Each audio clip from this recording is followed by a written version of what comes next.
Hey guys, welcome back to another video. Now today's video is your Smackdown review for August 13th, 2021. Let's get right into this.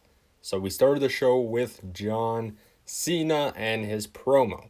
And he says, since schools are back, let's give Roman his report card. He's a D. He's a D head, a D bag. And then at SummerSlam, Roman gets an F from John Cena. Cena also says Roman will beat the hell out of me, but Roman will lose at SummerSlam. And that's when we hear Roman Reigns' theme song, Roman Reigns and Paul Heyman come out. Now, guys, this was one hell of a promo. Now, I can't really cover it all, or else this video will be a lot, but trust me, guys, I will be covering a lot. A lot of, importance, funny stuff, and if you guys can, all right, after, you watch my review, obviously, find a video on YouTube, I'm pretty sure it's there, and watch the full highlight. So let's start off. Cena says thanks for joining us because, he's referring to the crowd as the classroom. Roman says, don't waste my time. Let's get right into this. And Cena says, I'm not going to waste your time, but I am going to wait till 1 week at SummerSlam to embarrass your ass. Roman says, that's all you got? And John Cena says, Roman, that's all I need. Cena says SummerSlam will be history. Cena just needs to pin Roman 1, 2, 3. Obviously, if Cena wins, he will be the 17-time champion, which is obviously the most. If I can hold on to that title one more time, that will be the 17th championship for me. Roman says, you're good enough to main event SummerSlam with the Tribal Chief. You're even good enough to win the WWE Championship, but you're not good enough to win the Universal Championship, which I thought was absolutely hilarious. And then up to this point in, the segment, Cena was just burying Roman on the mic, but then one line changed it all. Roman also says 20 years of missionary might have been good enough for you, but it wasn't good enough for Nikki Bella. Now, I don't know why the crowd didn't react to this. This was absolutely amazing. They were dead silent. And then Cena says, you haven't been embarrassed yet. You've been protected by this pretty face, giant bars of soap for your teeth, which was absolutely hilarious. He even says, you've been protected by the Shield. Hell, you almost ruined Seth Rollins and you ran Dean Ambrose out of WWE. Damn! No one was expecting that. You guys know WWE. When someone leaves the company, they never bring them up, right?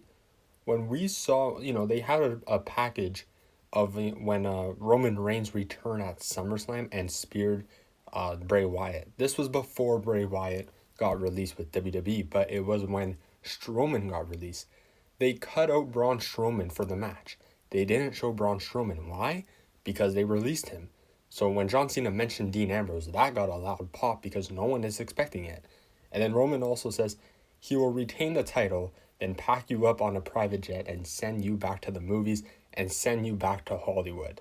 Cena also says you're going to put one hell of a show, but I'm just going to hang in there for 1, 2, 3, and then I'm going to take your title, then jump the barricade, and I'm going to run out of Allegiant Center as fast as I can, and I may even blow you a kiss goodbye. Now, I don't know if you guys noticed noticed, but Cena was referring to what CM Punk did to John Cena when he defeated him for the title and blew him a kiss. That was actually amazing. This promo featured a lot of, name drops, not so rated or not so PG jokes, but it was amazing. Cena says no one can protect you anymore at SummerSlam. The champ is gone. 1, 2, 3. This promo was amazing. 5 stars. This definitely beat their promo back then at No Mercy build-up. And now we just need to wait for the match. I don't know if we're going to get another face-to-face next week on Smackdown, but they really can't say any more. They delivered. The build-up to this feud was terrible. It was just focused on Finn Balor and Roman, and Cena was on dark matches. But one segment changed this whole rival. It's personal, it's deep, and they're just going to tear down the house at SummerSlam. Now let's continue with the rest of the show. All right, I talked about that promo for 5 minutes. My God, that was just amazing. But we had Cruz versus Nakamura for the IC title.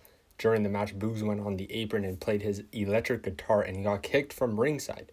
When the ref was distracted by Boogs, Aziz went on the apron too, but then the ref turned around and noticed him, and they both got kicked from ringside, making it an even match. And Nakamura with the Kinshasa, I think that's what it's called, 1, 2, 3, and Nakamura wins the title. Now, I totally forgot to give my opinion on that because I want to quicken this review, but I think it's amazing that Nakamura won the title.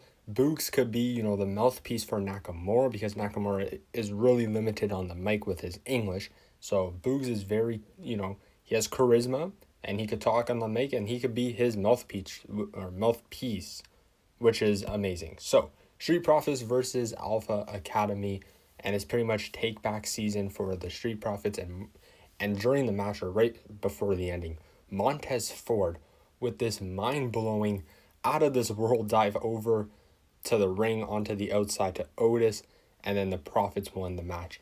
Guys, I don't even know how to describe what the hell Montez Ford did with this, but just watch it, all right? Just watch that as well. And then we had a Seth Rollins promo. During the promo, Rollins says if he stomped Edge back in 2014, we wouldn't even having this conversation. Edge wouldn't be having these moments like returning to the Royal Rumble in 2020, winning the Royal Rumble in 2021. None of that would have happened if he stomped on his neck in 2014.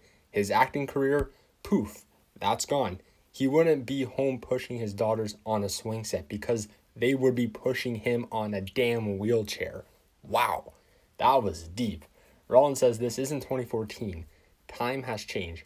I have changed, and at SummerSlam, I will not hesitate. I will not hold back. I will stomp your head into the mat, and if that puts you out for good, so be it.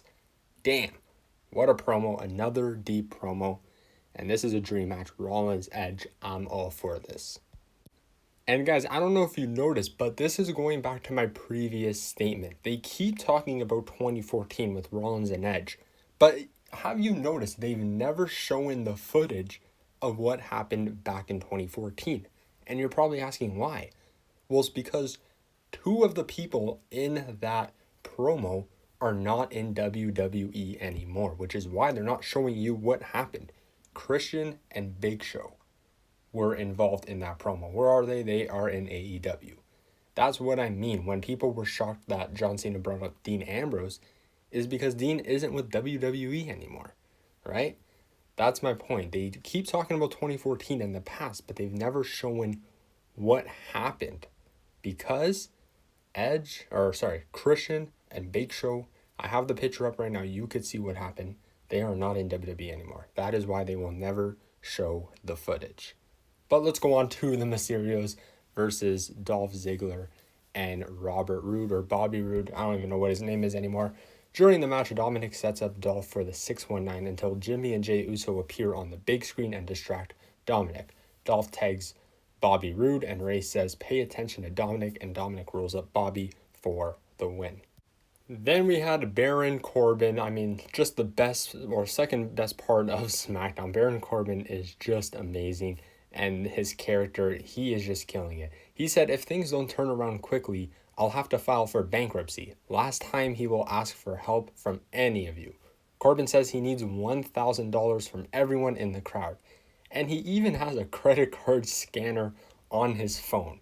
And that is when KO comes out and Baron Corbin says, you're out here to contribute. KO says, you need to stop embarrassing yourself. KO says, let's have a match, and if I win, you stop begging people for money, and if I lose, I will give you $1,000, which Kevin Owens wins the match. And then during commercial, I was questioning myself. I'm like, okay, what's going to happen with Baron Corbin's character now since KO won? Well, we didn't have to wait any much longer. Right after commercial break, Baron Corbin is in the backstage. Kayla Braxton asks, so what now?